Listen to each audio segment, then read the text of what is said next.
Bobby Moore molested a 7-year-old girl in Norfolk, then paid her $1 not to tell. But if he were staring you in the face, you would never know it. Moore's one of 17 wanted sex offenders across the state, with no image on the sex offender registry website. No way to know if the man who forced a little girl to have sex years ago is your next-door neighbor. But he has no picture here. Or if one of these faceless offenders is the man who raped Barbara Shine more than 20 years ago. Sexual predators don't stop with one. You see, Shine's rapist never paid for what he did to her. So she searches sex offender registries, wondering if he did time for raping someone else. Sexual predators will go on and repeat their crimes until they are caught. But Shine's search always comes to a stop. Some of them have no pictures at all.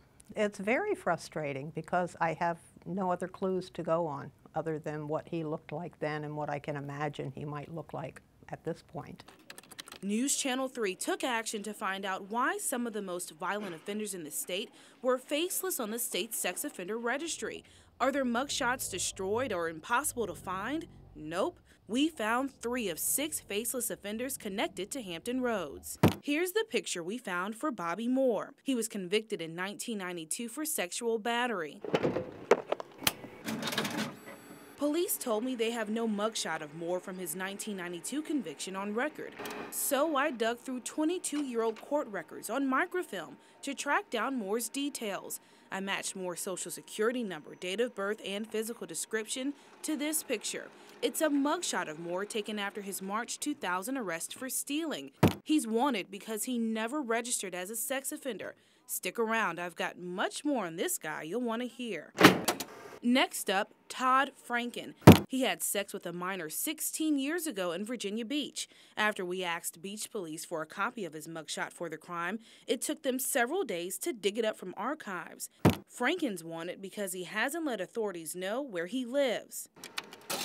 And we got results on Mark Christopher Lyons, too. He was convicted in Connecticut for sexual assault in '92. He moved to Melfa last year, but hasn't told Connecticut authorities that. We found his mugshot pretty quickly on that state's sex offender registry. After we took action to put faces to these offenders' names and crimes, we took our findings to state police, even offered to hand over the photos we dug up. They turned us down. We don't want to get caught putting stuff on the website that we can't prove pertains to that specific person. State Police Sergeant Charles Plaza oversees the sex offender search in Hampton Roads. He says they can only post pictures of sex offenders if it's attached to the sex offender's registration papers. If there's no photograph, it just means we don't have one that's current or current enough for our standards as defined by code. Well, most of the wanted offenders we searched for never registered or had mugshots dating back decades. We cannot stick a photograph of someone, even though we know it's them. We just cannot put it on the website. So even if it would help people recognize these people? For the couple that are out there like that, I don't think it's going to make that much difference. Right away. It sure makes a difference to Shine. It sounds like too much bureaucracy. It sounds like too many barricades in the way. But our investigation revealed an even bigger problem in the search for sex offenders.